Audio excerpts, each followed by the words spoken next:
Nah, bentar. Oke, selamat malam pada teman-teman semua, Bapak Ibu sekalian. Kembali lagi ke channel Open Biblika. Pada kembali lagi dengan saya, nama saya adalah Anthony atau saya bisa dipanggil dengan nama Ans. Pada hari ini saya akan menjadi host kalian dan kita akan bahas topik-topik yang berhubungan dengan pengusaha, karyawan, pokoknya dunia pekerjaan dan dunia bisnis. Nah, sesuai dengan banner yang sudah kalian baca atau iklan yang sudah kalian baca, topik hari ini adalah topik yang sangat menarik sekali. Apa itu? Yaitu adalah topik yang berhubungan dengan penjualan, sales. Kita tahu sekali bahwa sales itu merupakan satu profesi yang paling tua. Karena sejak dari zaman dulu itu kita harus jualan. Dan profesi yang paling gampang sebetulnya adalah itu jualan. Nah, tetapi sebenarnya gimana sih cara jualan sesuai Alkitab? Sebenarnya apakah ada cara-cara jualan yang benar? Atau jangan-jangan nggak ada? Salah satu pertanyaan adalah boleh nggak sih bohong pada saat jualan?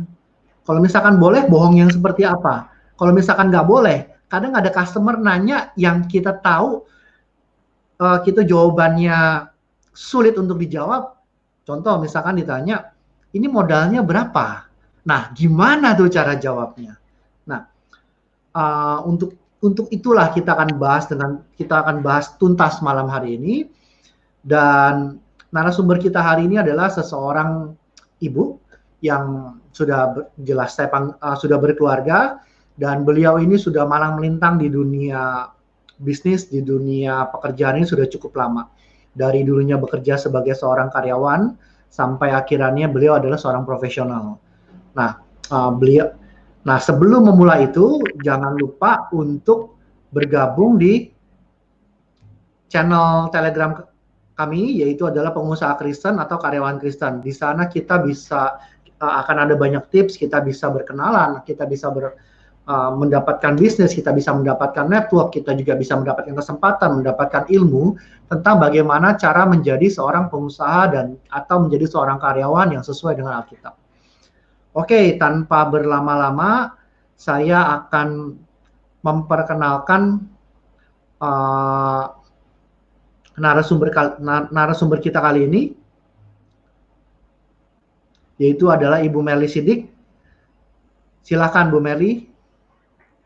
Halo, selamat malam. Terima kasih Pak Antoni yang udah kasih saya kesempatan. Terima kasih juga Open Biblika. Terus terang ini kali pertama ya saya sharing di sini gitu. Thank you banget. Semoga apa yang nanti saya sharingkan bisa bermanfaat ya buat semuanya. Gitu. Sedikit kenalan, mungkin pada belum tahu ya siapa itu saya. Saya Merly Sidik seperti yang tadi sudah diperkenalkan. Dalam keseharian saya sebagai ibu rumah tangga, saya sudah mempunyai 2 orang anak, 1 suami. Dan juga saya dalam berprofesi sebagai Associate Agency Director di sebuah perusahaan asuransi, yaitu PT Prudential Life Assurance. Itu. Mungkin Bapak Ibu di sini banyak yang lebih mengenal sebagai agen asuransi ya. Gitu. Dan selain itu, saya juga berprofesi sebagai trainer, handwriting analyst, dan juga sebelumnya latar belakang saya juga pernah bisnis di bidang retail mainan anak dengan beberapa cabang di mall-mall di Jakarta. Sebelumnya lebih jauh lagi, saya pernah bekerja di sebuah perusahaan pembiayaan Astra Group, yaitu PT Federal International Finance. Oke, mungkin itu aja ya perkenalan singkat saya. Untuk lebih jauh mungkin bisa subscribe atau follow Instagram saya Merly Sidik. Oke, nah terus terang hari ini saya dikasih topik yang cukup bikin deg-degan juga sebenarnya ini ya. Judulnya prinsip dasar berjualan, terus jualan boleh bohong nggak gitu ya. Nah, mungkin teman-teman atau Bapak Ibu di sini ada yang bilang, ini jualan, saya bawain topik jualan boleh bohong nggak? Ini orang so suci kali ya gitu, so bersih kali ya nih orang ya gitu. Tapi oke, di sini saya minta Bapak Ibu APBN aja ya, ambil positif, buang negatif. Apa yang saya sharingkan ini tentu saja pengalaman yang saya alami di lapangan dan saya lakukan di lapangan. Gitu. Semoga bisa memberi manfaat buat Bapak Ibu yang mendengarkan. Oke, silakan dibantu Pak Antoni untuk slide berikutnya. Oke, kalau misalnya tadi saya tanya ya, jualan boleh bohong nggak? Kalau di YouTube ini ada mic-nya, saya buka suaranya, pasti semua serentak bilang tidak boleh ya. Semua pasti bilang, tidak boleh, bohong lah, masa jualan bohong ya nggak boleh gitu kan. Namun pada kenyataannya yang Bapak Ibu jalankan, itu ada nggak sih kebohongan-kebohongan yang dilakukan gitu? Ada juga orang yang suka sebut bohong untuk kebaikan. Nah, sebenarnya bohong untuk kebaikan itu ada nggak sih? Itu boleh nggak sih sebenarnya gitu? Namanya bohong, Boleh dong, boleh. boleh dong, namanya bohong, tapi buat kebaikan kan boleh, betul nggak? Oke, nah pertanyaan berikutnya nih, kalau misalnya bohong untuk kebaikan, baiknya ini buat siapa? Belum dulu Pak An, belum Oh dulu, belum. baiknya buat siapa? Baiknya itu buat Anda atau buat saya? Itu, contoh deh, contoh yang sering ya, misalnya di kantor nih gitu, tim marketing dikumpulin sama leadernya gitu kan, ditanya, "Gimana hari ini?" Gitu, "Sudah siap?" "Oke, siap bos," gitu kan, "Mantap lah semua," gitu. Oke, nah mau prospek siapa aja hari ini? "Oh si ini si ini si ini," banyak lah list namanya ya gitu kan. Nah ternyata dikerjain nggak? Ada nggak list namanya? Padahal si, timnya ini lagi kebingungan, "Aduh saya tuh mau prospek siapa lagi ya? Saya tuh udah bingung dari kemarin tuh ya, udah cari sana cari sini, itu pada nggak mau semua, saya lagi pusing," gitu. Nah, apakah itu yang disebut dengan bohong untuk kebaikan gitu? Tentu saja itu di mata timnya ya, tapi apakah di mata leader-nya? Iya. Padahal sebenarnya andai kata leader-nya itu tahu bahwa Anda sedang kesulitan, pastinya Anda akan dibantu dong gitu. Anda akan dibimbing lebih lanjut dong gimana caranya supaya Anda bisa mempunyai, listing prospek yang lebih banyak, seperti itu, supaya nggak kebingungan di esok hari.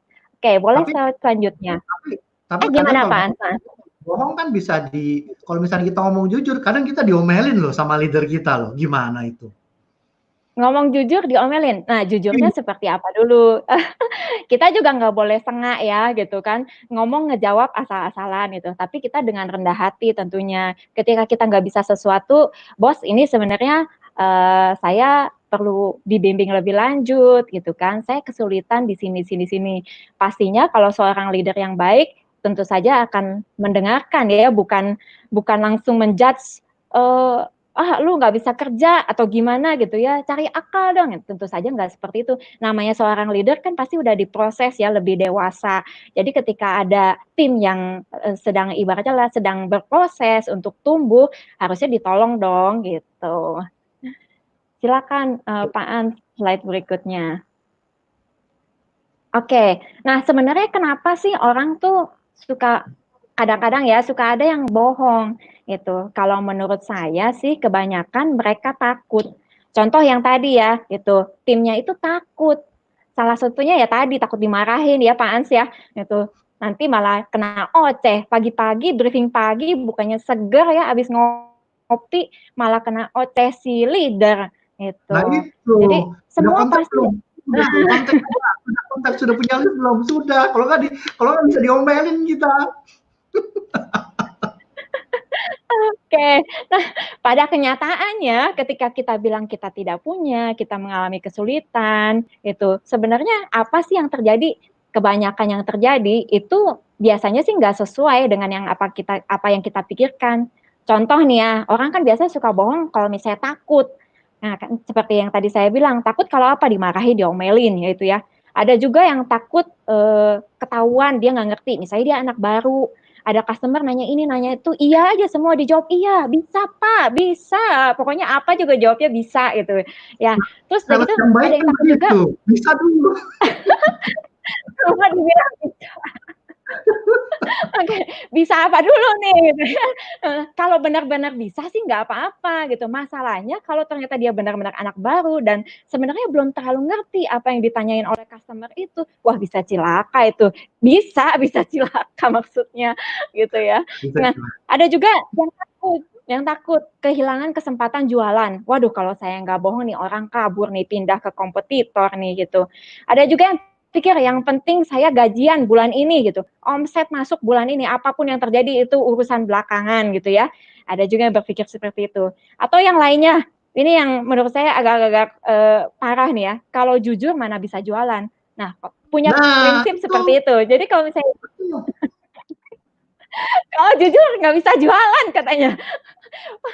Gimana nih Bu Merly gitu. Kalau nggak jujur itu kemakan kompetitor semua itu. Oke, banyak ya, banyak hal ya yang sebenarnya kita alamin secara pribadi gitu, mungkin Bapak Ibu di sini yang, di bidang penjualan gitu ataupun bisnis gitu. Waduh, ini kayaknya, nggak mungkin nih kalau misalnya nggak pakai bohong-bohong dikit gitu. Ya, pada kenyataannya ketika kita di posisi sebagai customer ya, gitu, kita sebenarnya suka nggak sih dibohongin? Kalau misalnya kita dibalik nih, kan tadi sebagai tenaga penjualan, kita suka takut, makanya jadinya bohong. Nah, kalau dibalik kita jadi customer, kita kira-kira mau nggak sih kalau dibohongin? Itu. Nggak Contoh mau, tadi ya, paling gampang nggak mau. nggak mau. Kalau Kadang kalau kadang kalau saya misalnya yang kita beli kalau saya yang jual boleh bohong, kenapa? tapi kalau saya yang beli, penjual nggak boleh bohong, kan begitu. Jangan nggak boleh ngapainnya gitu. Waduh, gimana nih? Nggak adil dong, Pak, gitu. Ya, kebanyakan jadi seperti itu posisinya ya, kita nggak mau ya gitu. Kalau saya sih punya prinsipnya gini, lebih baik berkata hal yang kurang menyenangkan gitu ya, atau misalnya, contoh deh ditanya tadi yang Pak Ans tadi tanya, "Modalnya berapa?" Ada aja ya customer ya nanya begitu ya gitu, "Modalnya berapa?" Gitu. Kita pikir baik-baik, sebenarnya nih customer nanya bener nggak sih? Maksudnya maksudnya pertanyaan seperti itu benar nggak sih gitu? Sebetulnya sih agak-agak kurang sopan ya, orang kita judulnya jualan, masa ditanya modalnya berapa gitu kan. Ini agak-agak nyeleneh juga nih customer-nya. Tapi yang namanya customer kan sejuta rupa, ya kita kan sebagai, tenaga penjualan ya mesti mesti tetap bersikap baik ya, bersikap sopan juga, walaupun pertanyaannya cukup nyeleneh. Yang bisa kita jawab, kita bukan berarti maksudnya gini, ditanya, "Modalnya berapa?" Terus kita mikir, "Aduh bohong nggak ya bohong nggak ya?" Sebenarnya bukan bohong apa enggak, tapi apa yang mesti kita jawab, gitu. Apa misalnya gini, jualan, harganya 2.000, sebenarnya modal kita 1.000. Ketika ditanya modalnya berapa, "Ah, bilang aja deh 1.500." Nah, itu kan berarti udah bohong tuh, gitu. Tapi Masa lain cerita kalau misalnya gini, "Hah? Kenapa, Pak An? boleh nggak kalau begitu? Kenapa, Pak An?" Boleh nggak kalau begitu? Ya tidak boleh, itu judulnya sudah berbohong gitu kan, karena tidak mengatakan hal yang sebenarnya. Terus apakah mesti mengatakan 1.000? Ya enggak juga, bisa dipecat nanti ya kalau karyawan gitu, atau kalau pengusaha bisa bangkrut itu. Tapi kan ada tekniknya ya, makanya kita, di penjualan pasti kan belajar juga ilmu komunikasi. Ilmu komunikasi itu bukan berarti ilmu berbohong ya gitu, tapi bagaimana kita cara menghandle pertanyaan customer tersebut.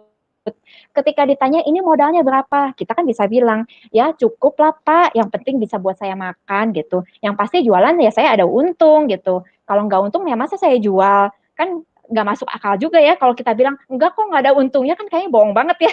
Pasti ada untungnya. Cuma kita bisa bilang seperti itu, gitu. "Yang penting cukup buat saya makan," gitu. Oke? Nah, terus yang berikutnya, kalau saya di pekerjaan saya, punya prinsip lebih baik berkata hal yang kurang menyenangkan di depan ketimbang ketahuan di belakang. Ya seperti Bapak Ibu ketahui kalau misalnya namanya jualan asuransi itu kan belum ada buktinya di depan ya. Maksudnya kita tuh beli buku gitu, beli kertas gitu kan, beli ibaratnya penjelasan-penjelasan yang dijelaskan oleh marketing gitu. Tapi belum ada buktinya. Buktinya kalau apa? Kalau terjadi klaim misalnya. Yang pernah kejadian adalah satu hari ada klien saya itu masuk rawat inap gitu. Kemudian ketika masuk rawat inap, harusnya plafon rumah sakit dia kecil. Jadi sekitar 250.000, kecil sekali memang. Karena, dia mendapatkan asuransi itu dari kantornya, gitu. Nah, satu hari saya nengok dia karena mau urus klaimnya, saya lihat kamarnya, loh kok kamarnya berdua ya, 250.000 berdua di satu rumah sakit di Jakarta Utara, mewah banget gitu. Saya dari situ udah timbul pertanyaan, ini ada yang salah nggak ya? Tapi kata klien saya, "Enggak kok, ini waktu dijelasin, pas masuk ke IGD bener 250.000, oke." Nah, ketika pas pulang saya biasa minta rincian ya, rincian billing segala macam. Nah, dari situ saya lihat ternyata kamarnya itu harganya 400.000. Ya saya nggak bisa menyalahkan siapa-siapa ya kalau posisinya seperti itu gitu. Harganya 400.000. Kemudian saya balik ke kliennya, saya coba hitung kira-kira kalau misalnya kondisinya seperti itu dia harus kan pasti ada selisih ya jadinya, ada nombok lah gitu. Selisih berapa? Saya hitung-hitung ini ada selisih 1,7. Ketimbang saya biarkan diam-diam saja, biarkan nanti diproses di akhir gitu ya, saya lebih baik bicara di awal. Bu, ini satu ibu, ini kamarnya ternyata tidak seperti yang dikatakan waktu di IGD. Jadi entah mungkin kurang informasi susternya atau ya miskom lah ya intinya gitu. Kamarnya ini ternyata harganya 400.000 sehingga ada selisih 1,7.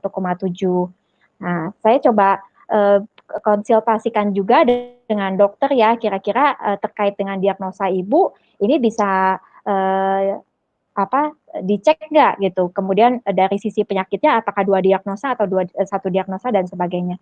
Nah, singkat cerita betul betul bahwa di akhir itu selisih 1,7 juta gitu. Nah, buat saya sih kalau misalnya saya jadi customer akan lebih menyenangkan ketika hal tersebut saya tahu di depan ketimbang saya udah mau pulang, udah happy-happy nih pikir saya punya asuransi nanti dibayarin asuransi semua, ternyata kecelek gitu ya, nombok ya. Seperti saya yakin teman-teman juga seperti itu ya Pak Ans ya. Kalau misalnya belanja aja ya, belanja beli mangga gitu. Ini manis nggak? Manis, kan? Manis. Pastinya kan pengen dicoba dulu ya, ini benar-benar manis apa enggak. Pas yang dicoba diirisannya manis, pas dibawa pulang ternyata wah banyak yang asam. Wah benar-benar asam nih ya tukang jualannya ya gitu. Besok-besok pasti nggak akan mau beli lagi gitu. Nah, prinsip saya ada satu ayat pegangan yaitu Amsal 11 ayat 3 sampai 4. Orang jujur dipimpin oleh ketulusannya, tapi pengkhianat dirusak oleh kecurangannya. Pada hari kemukaan harta tidak berguna, tetapi kebenaran melepaskan orang dari maut. Jadi pakailah selalu prinsip itu. Balikin kalau kita di posisi mereka gimana. Oke, boleh selanjutnya Pak Ans. Nah, terus gimana dong supaya tadi jangan nggak jualan tapi nggak pakai bohong dan sebagainya gitu. Balik lagi, saya akan tekankan di misi. Tuh, boleh dikebawahin Pak Ans slide-nya. Oke. Ketika kita menjual satu barang, pasti kan ada tujuan ya, gitu. Kalau misalnya tujuan itu hanyalah uang, bisa jadi segala cara itu akan dihalalkan, betul. Mau yang benar, yang nggak benar, yang penting jualan gitu. Tapi yang di sini adalah kita perlu tekankan mindsetnya. Apalagi tadi kalau punya mindset, kalau nggak jujur, gimana bisa jualan gitu. Nah, tentu saja itu prinsip yang tidak benar, gitu, mindset yang tidak benar.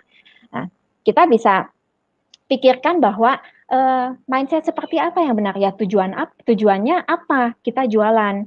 Contoh misalnya dengan membeli produk ini gitu. Misalnya ada seorang jual satu minuman gitu, minuman bervitamin gitu ya.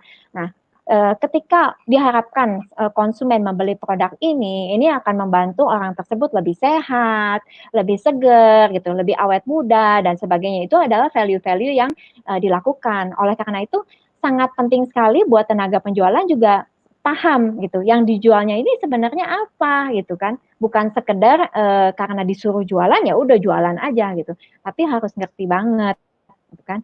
Jadi ketika mau jualan juga pikirkan tadi tujuannya tadi gitu. Kalau misalnya mau bikin orang sehat, mau bikin orang cantik gitu, mau bikin orang jadi seger gitu kan. Nah, kenapa kita mesti bohong-bohong ya? Kalau ternyata memang produk yang kita jual menghasilkan khasiat seperti itu gitu. Terus yang kedua, tadi saya udah singgung ya, percaya dengan produk yang dijual. Jadi penting sekali buat tenaga pemasaran tahu banget produk-produk yang dijualnya itu apa. Kalau perlu misalnya produk itu bisa digunakan ya kita coba pakai, coba rasain gitu kan. Kita terus coba sukain juga ya, namanya juga kita harus jual. Artinya harus ada sesuatu yang kita sukain sehingga itu bisa jadi daya jual. Kalau kita sendiri dalam diri nggak suka, terus kemudian kita harus jualan, itu nggak kebayang ya. Maksudnya tiap nawarin orang itu, Pak Ans ini mau beli minuman bervitamin, padahal di dalam diri, aduh ini saya juga ragu nih, bener apa enggak ya ada vitaminnya atau gula doang ya gitu. Seperti itu. Terus kemudian menjual ya harus dengan sempurna. Jadi maksudnya menjual itu memang menimbulkan kebutuhan orang, bukan berdasarkan ya pokoknya yang penting supaya beli deh gitu kan. Atau malah yang lebih parah supaya pergi deh, supaya pergi gitu kan. Ada yang seperti itu. ya nggak baik juga ya gitu kan. Buat apa? Artinya nanti customer tersebut tidak akan long term. Kita kan pengennya ketika orang itu beli sekali, besok beli lagi, beli lagi. Kalau perlu dia referensikan temennya, saudaranya, semua pakai produk kita gitu. Nah, mungkin nanti Bapak Ibu ada yang tanya, kalau misalnya barangnya barang mesin gimana gitu kan nggak bisa saya coba itu. Nah, lain lagi kalau ini Bapak Ibu perlu tahu keunggulan dari mesin ini apa dibanding dengan produk lain, tapi tidak boleh ya namanya menjelekkan kompetitor. Yang perlu kita unggulkan adalah apa kelebihan produk kita. Tapi sama sekali kita tidak boleh menjelek-jelekan produk orang lain gitu, karena itu juga tidak baik. Jadi jualah dengan sempurna.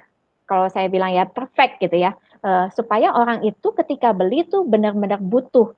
Contoh ya yang paling banyak kejadian itu kalau misalnya orang beli polis asuransi berapa, yang paling kecil berapa gitu kan, banyak kan itu, oh 500.000 ya udahlah saya bikin yang itu gitu. Nah itu butuh apa ngusir? Ya, butuh apa ngusir Pak Ans? Nah, itu pertanyaan yang sulit tuh. Itu ya banyak banyak kejadian seperti itu. Gitu. Nah, berarti kita belum menjual itu sebenarnya, kita cuma minta diusir doang gitu. Pertanyaannya ketika betul-betul orang itu ya, padahal gaya hidupnya lumayan tinggi. Kalau misalnya masuk rumah sakit pengennya kamar VIP, kira-kira dengan polis asuransi 500.000 cukup apa enggak? Jangan-jangan butuhnya 2 juta polis asuransinya. Kebayang nggak kalau misalnya kita oke-oke aja di depan ya, oke lah gitu, yang penting closing lah, yang penting saya dapat omset. Suatu hari si bapak ini atau si customer ini masuk ke rumah sakit dan masuk kamarnya VIP. Gitu. Loh kenapa masuk VIP Pak? Kata kita ya sebagai agennya. Kan plafon Bapak 500.000 aja ini polisnya gitu. Nggak cukup Pak. Loh ya saya biasanya masuk ke VIP. Nah terus akhirnya nombok banyak. Nah kira-kira apa yang terjadi? Bisa jadi si customer ini akan kecewa berat ya gitu. Nah, dia pikir udah keluar uang buat asuransi, tapi ternyata asuransinya nggak berguna. Pas dia sakit sama sekali nggak nolong, nolongnya sedikit doang katanya. Nah, bisa kita dimarahin balik. Nah, daripada kejadian itu lebih baik ya kita edukasi di awal kan, kita jelaskan betul-betul bahwa polis yang dia butuhkan itu sebenarnya 2 juta karena kebiasaan keluarga dia kalau nginep di rumah sakit pengennya yang VIP, nggak cukup kalau 500.000. Itu memang susah ya di depan ya kayaknya ya, itu meyakinkan orang di depan itu kayaknya lebih ribet gitu kan, lebih lama butuh waktu. Tapi ketika dia benar-benar ambil itu harusnya lebih long term ya. Dan ketika dia klaim terus asuransinya betul-betul kepakai, dia pasti akan referensikan ke orang-orang terdekatnya. Oke, prinsip yang terakhir, yang ini mungkin kunci ya buat saya. Kita harus punya mindset jualan itu adalah bonus. Jadi balik lagi, awal yang kita utamakan itu adalah misinya. Sebenarnya kita jualan itu buat apa sih gitu? Mau bikin orang itu supaya apa pakai produk kita? Kalau kita jualan ayam gitu, ayam goreng, kita jual ayam ayam goreng yang seperti apa? Yang sehat, yang minyaknya yang digoreng dengan cara yang sehat, misalnya diprosesnya juga bersih dan sebagainya. Sehingga misi kita adalah ketika orang yang makan ayam goreng ini itu nggak mungkin gitu kan kecewa gitu, berminyak lah dan sebagainya gitu, pasti akan puas dan rasanya enak. Nah, misi itulah yang kita tanamkan. Sehingga ketika terjadi penjualan, orang itu benar-benar beli, itu adalah bonus. Nah, sebaliknya, kalau misalnya kita punya mindset seperti ini, nggak ada juga tuh jurus ngemis-ngemis. Tahu jurus ngemis-ngemis? Apa tuh? Itu, Pak Ans, bantulah, saya belum capai target. Bulan ini saya masih kurang. Kayaknya banyak yang pakai Ya, jurus kayak gitu ya. gitu. Nggak boleh ya, gitu. Aduh, itu sama sekali minta diusir nanti jadinya. Habis tapi Gitu. Edukasi, edukasi yang baik. biasanya habis begitu, Kenapa Pak An? Sorry diulang. ya biasanya Uh-uh. setelah itu kalau kita telepon lagi, telepon kita sudah Iya. diblokir tuh kayaknya. Iya, ini tiap nelfon ngemis mulu ini. Pusing lama-lama ya, yang diteleponin juga. Samalah, selalu posisikan kita sebagai calon customer. Karena gini, kita memang saat ini sekarang mungkin sebagai tenaga penjualan ya, tapi kita juga kan menjadi customer bagi produk buat produk yang lain. contoh seperti saya menjual asuransi, tapi saya tetap butuh makanan nggak? Tetap, saya kan beli juga sebagai konsumen ya. Saya tetap butuh pakaian ya, saya tetap beli juga gitu. Saya tetap butuh minuman ya, saya beli juga. Saya sebagai customer juga, saya juga nggak mau kalau misalnya diperlakukan seperti itu gitu. Jadi ada ayat yang mendukung nih ya, Galatia 6 ayat 7, jangan sesat, Allah tidak membiarkan dirinya dipermainkan, karena apa yang ditabur orang itu juga akan dituainya. Jadi ya kalau misalnya kita ingin diperlakukan baik oleh orang, jangan sampai suatu hari kita beli barang ditipu, ya ketika kita berjualan ya jangan nipu orang, jangan bohongin orang. Harusnya sih ya kalau misalnya seperti itu hal-hal yang negatif itu biasa menjauh tuh gitu. Udah ketahuan di depan biasanya kalau yang mau bohong-bohong gitu, karena kita udah terbiasa nggak lakukan itu gitu. Oke, jadi yang terakhir nih ya, sebelum kita kayaknya udah banyak yang mau nanya-nanya nih ya. Nah, jadi masih perlu bohong nggak supaya jualan? Terus gimana, Mer, caranya buat jualan? Yang pertama, namanya jualan itu kan pasti ada prosesnya ya. Gak mungkin saya tawarkan produk, nih minuman, beli, gitu kan? Kan enggak ya, orang perlu tahu dulu, ini apaan sih? Kalau tadi minuman kesehatan ya gitu, ini minumannya mengandung apa, baik nggak buat tubuh saya, atau ada kandungan yang beracun misalnya gitu ya. Gitu. Nah, terus kemudian kita juga perlu tahu namanya jualan, kita tawarkan ke 10 orang, mungkin nggak 10-10-nya beli. Bisa jadi belum tentu ya gitu. Biasanya sih ada prinsip Pareto 80-20. Nah, ketika tawarkan ke 10 orang, 2 orang bisa jadi langsung beli tuh. Oh iya, karena yang jualnya Merly nih ya gitu kan. Saya langsung beli deh gitu. Makasih gitu saya bilang ya. 2 orang ini langsung beli. Nah, sisanya kan tinggal 8 orang nih. 8 orang gimana? 2 orang dari 8 orang ini itu mau saya tawarkan apapun, mau saya ngomong apapun, biasa nggak mau beli. Umumnya akan terjadi seperti itu. Jadi begitu ngelihat, waduh, Merlin yang jualan nih ya gitu. Udahlah, nggak beli, nggak tahu kenapa alasannya gitu ya. Mungkin takut terpesona sama saya gitu kan. Jadi aduh nggak beli kalau sama Merlin gitu ya. Nah, tinggal sisa yang 6-nya. Yang 6-nya ini kita harus gimana? Nah, itulah PR-nya kita sebagai tenaga pemasaran. Kalau menjual itu segampang ditabur langsung dituai gitu, itu tenaga pemasaran, sales, marketing nggak ada, pasti dicoret dari struktur organisasi ya. Gitu. Justru karena butuh peran untuk meyakinkan, peran untuk mengedukasi konsumen, disitulah peran dari Bapak Ibu yang menjadi sales atau marketing atau tenaga pemasaran. Gitu. Jadi ya cintai prosesnya gitu. Kita tahu kalau dari 10 orang yang ditawarin belum tentu semua beli, tapi apakah yang 6 orang itu akan sama sekali tidak beli? Ya bisa jadi suatu hari akan beli, cuma kita nggak tahu waktunya kapan gitu kan. Atau ada juga yang nggak jadi beli, bisa juga gitu. Kita nggak pernah tahu, makanya dari itu kita taburlah sebanyak-banyaknya.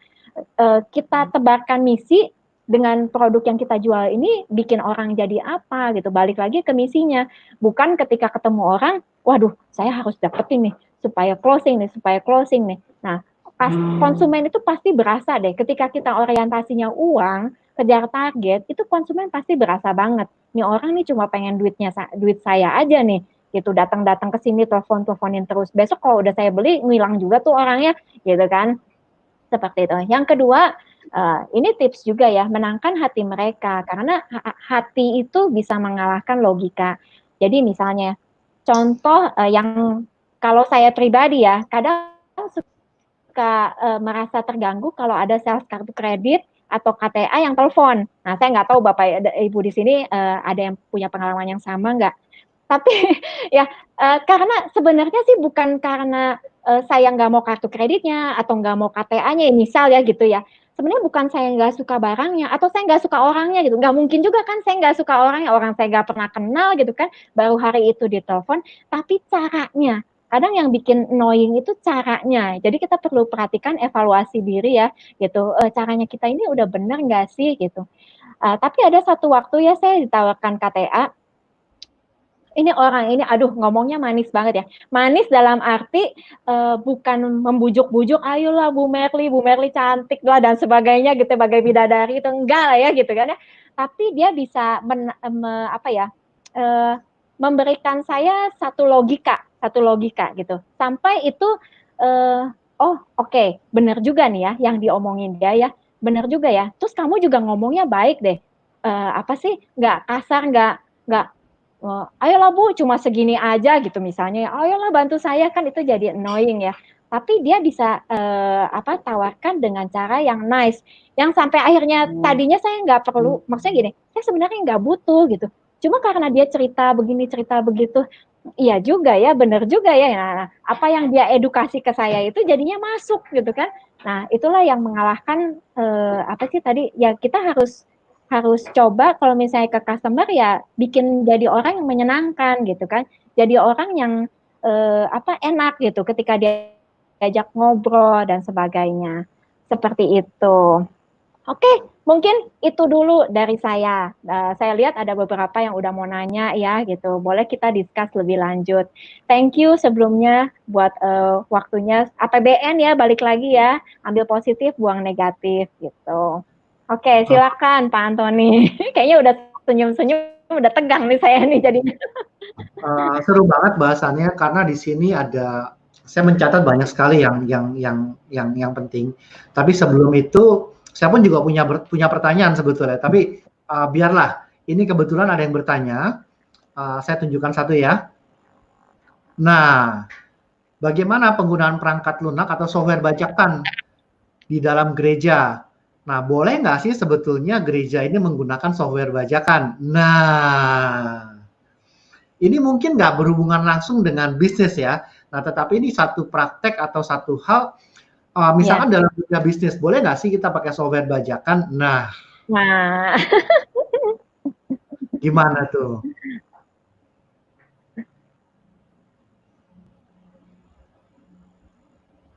Halo, Bu Merli? oke. Ya, menarik ini. Oke. Halo? Ya, Iya. dalam bisnis kita tahu bahwa Indonesia kayaknya banyak sekali yang menggunakan software bajakan kan ya. Halo? Dan Iya, ya, iya, ya, halo. Koneksinya agak tersendat ya. yes, betul. Nah itu sebenarnya bagaimana sih? Iya, betul. Boleh nggak sih? Terus apa yang kita perlu ngapain jadinya? Tapi kan software itu kan alasannya Oke. kebanyakan orang karena mahal loh. Betul kan? Kembali ke urusan uang. Karena mahal. Iya, iya, betul. Heeh. Oke, ya. Saya pernah dapat satu cerita, ini di satu komunitas saya ya, yang saya ikutin gitu kan. Ini mungkin kalau gereja kayaknya terang-terangan banget ya, yang diajarkan setiap minggu, setiap komsel itu firman Tuhan gitu kan. Tapi kenapa yang dipakai software bajakan kan cilaka ya jadinya. Bagaimana ibaratnya gini, bagaimana bisa menjadi kesaksian gitu kan buat jemaatnya gitu. Kalau misalnya seperti itu, gampangnya seperti itu. Tapi oke, kita nggak boleh judge the book by its cover kan, gitu. Kita perlu cari tahu dulu kira-kira kenapa sih ini gereja kok masih pakai software bajakan. Contoh misalnya dananya mungkin nggak ada gitu ya. Sama lah, kita nggak usah ngomongin gereja, perusahaan deh. Kalau misalnya perusahaan masih kecil sekali, budgetnya belum ada. Uh, saya bukan memperbolehkan ya, dalam arti memperbolehkan. Tapi gini, ketika kita berbuat baik, kita kan nggak bisa langsung, bukan berbuat baik, berbuat benar. Ketika kita berbuat benar, itu kan nggak langsung sempurna, benar ya? Gitu. Tapi ada tujuan yang kita ingin capai. Kita tuh pengen berlaku benar, gitu. Seperti tadi jualan, misinya itu apa, gitu kan? Tujuannya apa? Sama. Itu pasti kan ada satu kebenaran yang ingin dicapai. Tapi saat ini bisa nggak? Mungkin budgetnya belum ada. Jadi belum bisa, belum mampu, kecuali mungkin suatu hari ketika ada seorang pengusaha yang jemaat di gereja tersebut mengetahui hal tersebut, ya terkutuklah hatinya supaya bisa menyumbangkan sebuah software original gitu kan, seperti itu gitu. Itu mungkin salah satu gambarannya ya. Jadi kita juga nggak bisa langsung ngejudge, boleh enggak, tapi kita teliti lebih dalam alasannya kenapa. Kecuali orang itu dengan sengaja ya, ataupun gereja itu dengan sengaja pakai software bajakan aja murah ini gitu. Padahal uangnya banyak sekali dan cukup banget gitu kan. Nah, itu perlu dipertanyakan. Seperti itu mungkin ya Pak Ans ya. Oke, ini menarik. Saya punya satu pertanyaan tambahan, Bu Merli. Jadi begini, Iya. misalkan ada orang bertanya nih, apa namanya? Ini kasus teman saya nih. Jadi begini, Iya. Teman saya ini dia tukang masak lah, dia suka dan dia karena di zaman COVID seperti ini, dia seringnya ini adalah dia masak, udah gitu dia open PO. Nah, salah satunya dia jual adalah kepada saya. Nah, pada saat karena hubungan saya sama dia cukup dekat, nah dia ngomong nih, suatu kali dia ngasih saya puding. Nah, dia ngasih saya puding, wah saya thank you kan, terima kasih ya dapat gini, bla bla segala macam lah. Nah, terus dia curhat gitu loh, tahu nggak sih ini ada teman gua nih yang hobinya kayak gini nih, dia suka mintain resep sama gua. Yang pertama dia suka beli, nah abis dia beli, dia jual, karena dia punya pembantu jago masak, itu dia minta pembantu diet resep yang sama. Terus Udah gitu dijual juga gitu. dijual. Aduh. Berapa kali sampai Oke, dia males, menarik menarik. yang terakhirnya dia udah nggak beli gitu loh, dia udah nanya resepnya bisa minta atau tidak. Aduh. Nah, nah bagaimana teknik komunikasi seperti apa yang perlu digunakan untuk menghandle orang-orang seperti ini? Oke, heeh. Yang pertama buat saya soroti ada 2 hal ya, di sini adalah pembeli dan penjual ya. Penjual kan yang dimintain resep, pasti kan ngerasa dirugiin dong, ini orang ya gitu kan minta resep terus, dijual jualan hal yang sama lagi ya gitu. Kecuali buat konsumsi pribadi itu lain cerita. Nah, saya soroti dulu yang sebagai pembeli yang minta resep. Nah, namanya bisnis ataupun bekerja itu balik lagi kan ada etikanya ya. Balik lagi prinsip yang tadi, apa yang ditabur itu bisa jadi dituai. Sekarang dia begitu ya sama orang ya, gitu. Di luar itu salah apa benar sih? Menurut saya sih etikanya kurang aja gitu. Kita boleh minta gitu kan, kita boleh minta resep, tapi kalau kita jadi dia gitu, itu kita gimana sih gitu? Kan itu kita melakukan penjualan, membuat sesuatu, bikin puding, dijual, itu untuk nafkah kan, untuk makan kan. Terus dia dengan gampang minta resep, di copy paste gitu. Nah kalau dia jadi dia gimana itu? Jadi si penjual itu gimana? Pasti nggak mau juga kan. Nah kalau misalnya nggak mau ya jangan lakukan itu. Suatu hari kamu akan digituin gitu sama orang lain mungkin ya. Gitu. Ya bukan mendoakan tapi kan tadi prinsip tabur tuai itu pasti akan ada. Nah buat si penjual, kalau saya sih nggak akan ambil pusing ya. Saya juga dulu punya usaha mainan, semua ilmu diturunkan. Ibaratnya kan ada ipar yang bantu saya waktu itu, bantu saya dan suami, semua ilmu diturunkan. Ada orang-orang yang takut, Mer, nanti ipar lu buka toko lagi gitu, atau ke karyawan deh gitu ya, suka gitu kan, ilmu diturunkan, nanti jadi saingan kamu. Balik lagi, ketika kita punya value, pasti kita ada nilai lebih. Nggak mungkin orang itu bikin sama persis seperti itu, enggak. Pasti ada lebihnya.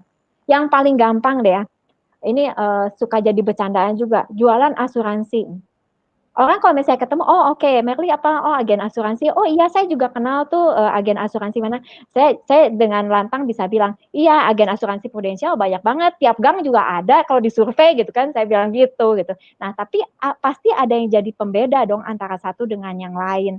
Mau jual minuman juga gitu, sama-sama aqua, tapi kenapa senangnya beli di Indomaret yang situ? Kenapa nggak di yang sono gitu kan? Nah pasti ada yang membedakan. Jadi menurut saya sih kalau ibu yang bapak atau ibu pemilik usaha yang tadi diminta resepnya, kasih ya udah kasih. Apakah bisa bikin sama persis enaknya? Belum tentu saya pikir. Sekalipun misalnya si karyawan yang minta itu pintar masak dan sebagainya, pasti ada value yang lebih. Oke. Okay. Ya silakan kok Ans lagi. Ini ada satu komentar yang bagus, saya tampilkan dulu ya. Oh iya. Nah, itu oh iya, itu juga. Cuma dia hobinya bikin. Nah, itu dia. Bukan hobi jualan. Betul, tapi ini satu masukan yang bagus. Daripada lu ya, bikin betul. sendiri, udah lalu jadi reseller gua aja gimana? Nah, iya, itu kan win-win solution buat semuanya. Benar. Itu juga bisa jadi solusi. Iya. Nah, itulah kenapa saya suka berkomunitas. Dikarenakan di dalam komunitas yang positif, itu kita akan mendapatkan banyak sekali input-input yang out of the box. Nah, kayak tadi kan bisa jadi kita nggak terpikir, tawarin jadi reseller. Nah, tetapi karena ada orang lain yang mungkin pernah mengalami atau punya ide berbeda dan who knows gitu loh.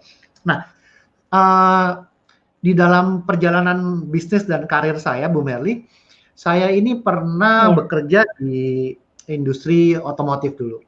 Nah, dan ya ada teknik-teknik tertentu yang bisa dilakukan oleh wanita yang kayaknya sulit dilakukan oleh pria.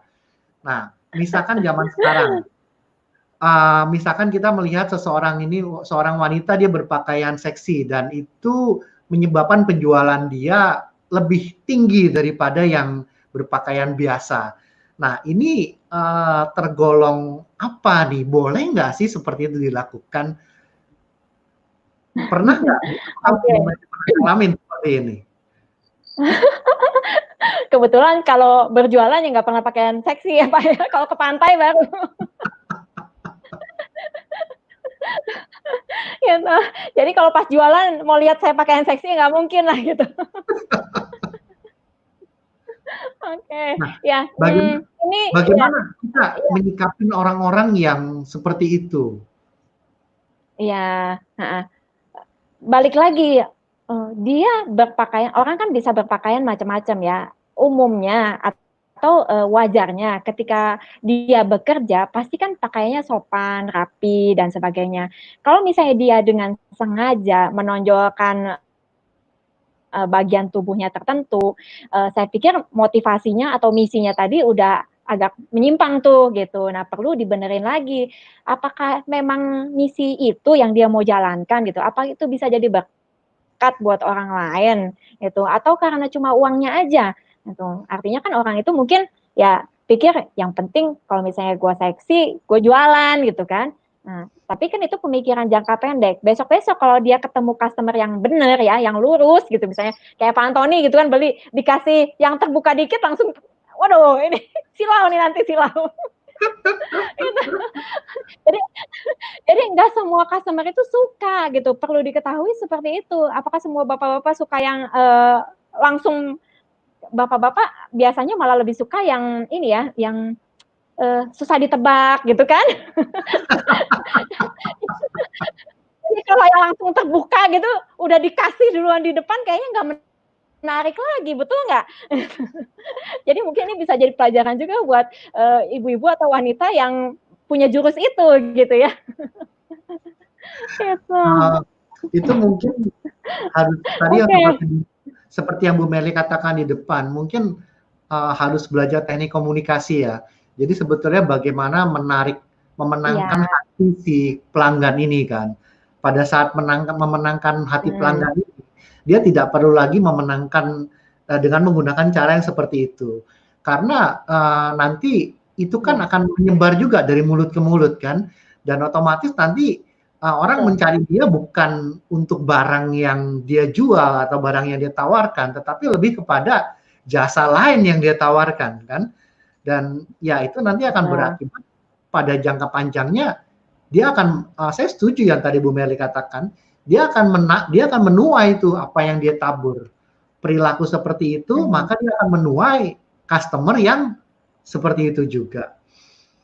Nah, ini Ya. ada satu komentar yang menarik juga. Pakaian seksi adalah bagian dari unique sales proposition. Nah, jadi pakaian seksi itu Yang adalah dijualnya apa nih, pakaian dalam maksudnya? keunggulan. Dijualnya. Nah, jadi menurut saya kalau dia menggunakan pakaian seksi untuk berjualan, maka yang datang akan selalu yang seperti itu. Iya. Betul. Nah, terus satu hal lagi nih, ada barusan pertanyaan masuk. Nah, ini bagaimana Bu Meli? Bagaimana dari sisi pajak nih? Nah, sebagai seorang pengusaha, Oke. apakah kita harus membayar pajak atau enggak sebaiknya? Sama seperti kalau ditanya, jualan boleh bohong nggak? Pasti pada jawab enggak ya. Jadi kalau ditanya bayar pajak nggak, harusnya bayar lah gitu. Masa nggak bayar? Ya kan? Idealnya kan seperti itu. Tapi pada prakteknya balik lagi sejauh mana. Jadi saya cerita sedikit ya. Dulu kan saya juga punya toko mainan ya gitu. Nah itu harusnya bayar pajak nggak? bayar. Selain saya kena pajak sewa dari mall, ketika saya melakukan penjualan harusnya juga saya bayar pajak ke pemerintah. Tapi waktu itu saya belum terlalu paham untuk hal itu. Jadi singkat cerita sampai toko itu saya tidak jalankan lagi, saya nggak pernah bayar pajak ya. Nah, saya kan ganti profesi. Untuk di insurance sendiri kan pajak itu sudah dipotongin dengan perusahaan, udah lebih enak ya sebenarnya ya gitu. Tapi ada satu tantangan ya kita harus hitung ulang sebenarnya ini PTKP-nya sesuai nggak apa segala macam ya, pasti kan dihitung balik, ada lebih bayar kurang bayar. Nah, yang kejadian itu kalau di profesi seperti saya itu lebih bayar gitu, jadi bayar pajaknya kebanyakan. Nah, pertama kalau baru sedikit kalau baru sedikit merem ya, berapa ratus ribu, udahlah cincai gitu ya, gitu kan. Terus besoknya lagi, nambah dikit, udahlah cincai gitu. Besok kalau udah juta-juta ya gitu, mikir juga ini lumayan ya, kalau misalnya klaim ya, saya lupa, restitusi ya kalau nggak salah istilahnya. Ya, satu hari karena saya habis tanya sana sini, teman saya pernah katanya ada yang lakukan restitusi dan itu bisa. Wah, saya cobain deh di tahun pajak itu saya minta restitusi. Alhasil saya dikirimin surat cinta oleh orang pajak ya, gitu kan. Dibuka semua. Bu Merly dulu pernah sewa di mall ini, yang kedua di mall ini, yang ketiga di mall ini, dan ini belum bayar pajak semua katanya. Oke, gitu kan. Nah, itu jadi satu pembelajaran buat saya. Jadi, pajak itu penting nggak buat dibayar? Penting, penting sekali. Cuma kita lihat, kita misalnya gini, kita dari tadinya yang memang nggak bayar pajak sama sekali, ya kita coba cari ya, coba kalkulasi gitu. Itu pajaknya nanti dibebankan ke siapa dan sebagainya. Perusahaan masih sanggup kan nutupin itu. At the end kalau nyambung cerita yang tadi, berdasarkan pengalaman itu, akhirnya ya saya perbaiki ya, pajaknya saya perbaiki, besok-besoknya kalau misalnya lebih bayar, ya jadi karena saya punya utang lah ibaratnya di masa lampau, ya udah direlakan gitu kan jadinya. Gitu. Jadi taat pajak mesti nggak? Mesti, tapi dihitung lagi. Tentu yang Bapak Ibu kalau ada perusahaan kan pasti ada bagian accounting atau yang bagian yang ngurus pajaknya ya, pasti kan bisa kalkulasi gitu, bagaimana perhitungannya yang pas. Kita nggak mungkin ekstrim juga. Contoh misalnya omset perusahaan 100 juta gitu, terus tiba-tiba langsung bayar pajak 100%. Nah, itu kan jadi pertanyaan besar juga ya. Pertama, itu jadi mencolok sekali gitu kan di Departemen Pajak, mungkin loh ini siapa nih tiba-tiba aku bayar pajak banyak sekali gitu kan. Jadi ibaratnya kita kayak lagi menyerahkan diri gitu. Tapi di sisi lain ya kita juga perlu atur dengan baik ya, sesuai dengan tadi perusahaannya gitu kan, skalanya seperti apa, mampu nggak gitu kan. Tapi tujuannya tadi balik lagi, cita-citanya itu harus bayar pajak full gitu. Kalau sekarang udah bukan lebih bayar lagi, yang ada kurang bayar karena sharing persentasenya udah yang gede-gede gitu, jadi mesti bayar lagi. Ya, betul. Oke. Oke, kelihatannya ini sudah tidak ada pertanyaan lagi. Oh, ini ada yang komentar, Yesus juga bayar pajak loh, Bu. Jadi, iya. apapun yang terjadi, kita tetap harus bayar pajak. Ya. Jadi, nah ini ada tambahan dari ini, berikanlah ya. Thank you. Betul. Jadi berikanlah kepada pemerintah apa yang sudah jadi haknya pemerintah. Oke, kelihatannya saya sudah begitu banyak. Coba saya ringkas sedikit karena kita sudah hampir 1 jam waktunya. Yang pertama adalah mindset. Jadi kita harus punya mindset, itu adalah mindset kita bisa prinsip, kita harus punya mindset yang benar. Jadi apabila mindset kita adalah kalau misalkan kita nggak jujur, nggak bisa jualan, kita harus buang prinsip tersebut. Mindsetnya kita harus percaya bahwa orang jujur pasti ada rezekinya, pasti bisa jualan. Nah, terus dari sana kita juga perlu mempelajari teknik pada saat, tetapi kita tidak bisa pungkirin ada pelanggan-pelanggan itu yang nyebelin. Nah, kita di sana kita harus belajar teknik komunikasi, kita harus belajar teknik diplomasi. Dan saya pribadi, saya pernah kerja sebagai agent insurance juga, dan menurut saya salah satu custom complaint handling yang terbaik itu saya dapat pada saat saya belajar, saya menjadi seorang agent insurance. Itu bagus banget, training-trainingnya banyak sekali. Nah, terus kita juga mesti keep in mind Bayangkan pada saat kita mau berbuat bohong, bayangkan kalau kita di posisi customer. Kita mau nggak dibohongin seperti itu? Kalau nggak mau, janganlah melakukan hal tersebut kan. Nah dari sana lagi, jangan pernah jelekan kompetitor. Selalu beri yang kita perlu beritakan adalah keunggulan kita, bukan kejelekan dari si customer. Nah, terus dari sana kita perlu mencari tahu apa sih kebutuhan customer. Kayak tadi Bu Mary cerita, jangan cuma lantaran dia maunya 500 ya kita kasih 500, padahal ternyata kebutuhan dia adalah 2 juta. Apabila kita mencari tahu kebutuhan dia, ternyata yang kita dulunya jual 500 malah dapat jualan lebih tinggi. Nah, terus ingat selalu hukum tabur tuai. Apa yang kita lakukan sekarang, misalnya kita berjualan dengan berbohong, nanti kita akan menuai customer yang marah karena mereka tidak lagi percaya dengan kita.